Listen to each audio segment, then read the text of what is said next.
there's a fine line between being tough and being able to battle through injuries, and when something is really serious and it's not time to be tough and seriously figure out what it is.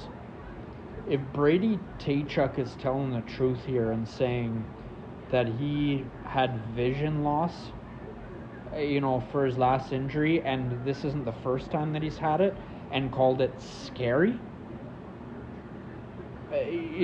like I say, there's a point when you need to have a brain, and I know he doesn't have much of a brain himself, where you should probably really consider getting this figured out.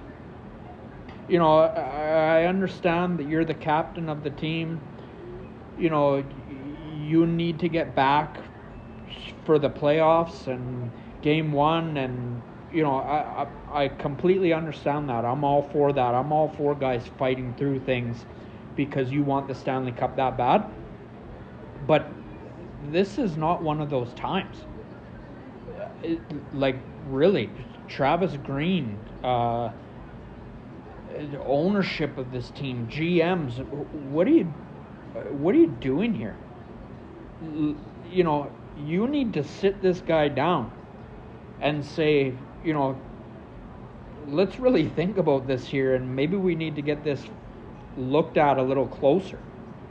What if something, heaven forbid, happens really bad in this first round of the playoffs, or if they get further in the playoffs and something really serious happens here?